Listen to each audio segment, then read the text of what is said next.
I am Aditya Dikshit, welcome to my YouTube channel.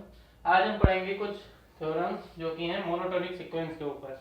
Monotonic sequence ये हम discuss कर चुके हैं पहले भी, और इससे पहले आपको कुछ थ्योरम जो कि कन्वर्जेंट सीक्वेंस पे थी वो आनी चाहिए। आप पहली थ्योरम देख लेते हैं। A monotonic increasing sequence is convergent if and only if. I double F का मतलब इफ एंड ओनली इफ, पहली कंडीशन से लेकर दूसरी कंडीशन, दूसरी से पहली कंडीशन, दोनों प्रूफ हो जाए, नेसेसरी और सफिशिएंट दोनों कंडीशन है। इट इज बाउंडेड, मतलब कोई मोनोटोनिक सीक्वेंस है, मोनोटोनिक इंक्रीजिंग सीक्वेंस, और वो कन्वर्जेंट है तो वो बाउंडेड भी होगा। या हम इसे ऐसे कर लें कि अगर कोई सीक्वेंस बाउंडेड है और वो मोनोटोनिक इंक्रीजिंग सीक्वेंस है तो वो कन्वर्जेंट भी होगा।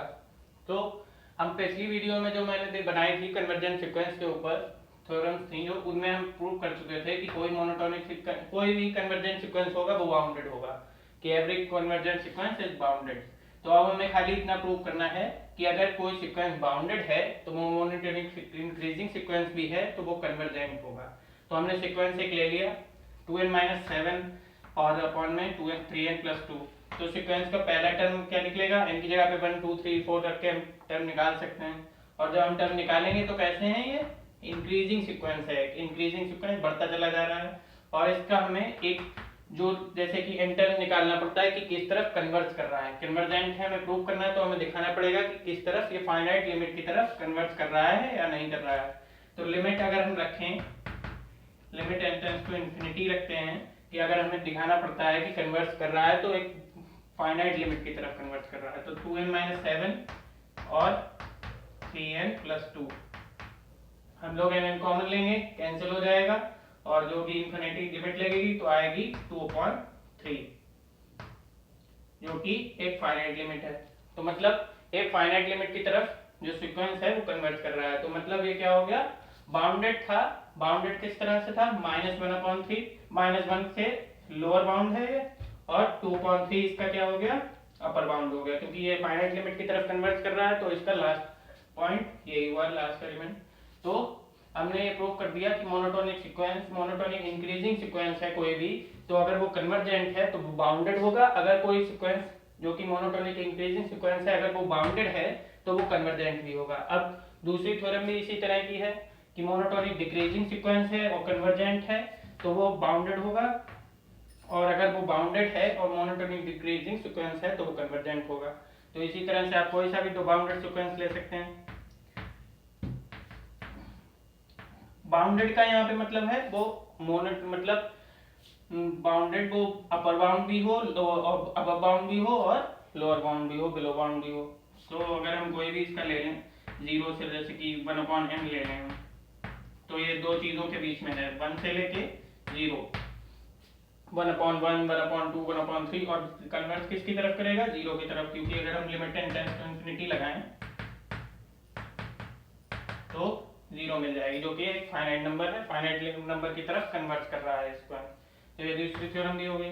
अब तीसरी theorem, a monotonic increasing sequence which is not bounded above diverse to infinity. मतलब कोई भी मोनोटोनिक सीक्वेंस है वो जो कि इंक्रीजिंग सीक्वेंस है, which is not bounded above, above bounded नहीं है, बाउंडेड अबव नहीं है, तो वो diverse to plus infinity, infinity की तरफ कन्वर्ट करेगा, डाइवर्स करेगा। तो क्यों करेगा वो देख लेते हैं। अगर मान लीजिए कोई भी इंक्रीजिंग सीक्वेंस ले लिया हमने 1 2 3 4, ये एक इंक्रीजिंग सीक्वेंस ही है जो कि इनफाइनाइट की तरफ जा रहा है। अगर हम देख सकते हैं मोनोटोनिक इंक्रीजिंग सीक्वेंस को ले लिया which is not bounded above, ये कंडीशन भी ले लें कि बाउंड नॉट बाउंडेड अबव है, तो हम देख सकते हैं बाउंडेड अबव है नहीं, क्योंकि इसके आगे कोई लिमिट लगी नहीं है कि कहाँ तक ये जाएगा, इनफाइनाइट तक जा रहा है। तो जाहिर सी बात है डाइवर्स किस पे करेगा, एक नॉन इनफाइनाइट, मतलब नॉन फाइनाइट इनफाइनाइट नंबर पे, प्लस इंफिनिटी की तरफ। ये जा किस तरफ रहा है, इंक्रीजिंग है तो प्लस इंफिनिटी की तरफ जाएगा, तो डाइवर्स करेगा प्लस इंफिनिटी की तरफ। अगर हम इसका इंटर्म भी ले लें जो कि n होगा, और उस पर लिमिट अगर n टेंड्स टू इंफिनिटी लगाएं तो प्लस इंफिनिटी मिलेगी। तो हम देख सकते हैं कि monotonic increasing sequence which is not bounded above diverse to infinity.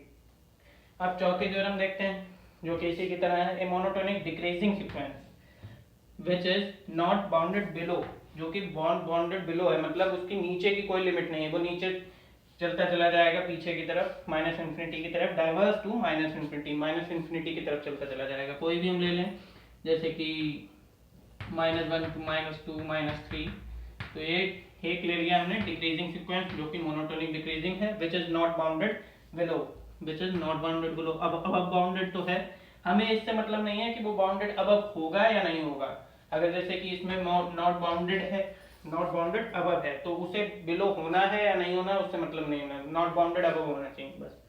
तो इसमें हम देख सकते हैं नॉट, जैसे कि बाउंडेड अबव है -1 से, मगर हमें क्या देखना है सिर्फ कि बाउंडेड बिलो नहीं होना चाहिए। तो बाउंडेड बिलो नहीं है, अब उस -इंफिनिटी की तरफ जा रहा है, चलता चला जा रहा है, उस पर कोई बंदिश नहीं लगी, लिमिट नहीं लगी है, तो वो चला जा रहा है -इंफिनिटी की तरफ जाएगा। अगर हम इन पे लिमिट लगा के भी देख लें, लिमिट टेंड्स टू इंफिनिटी,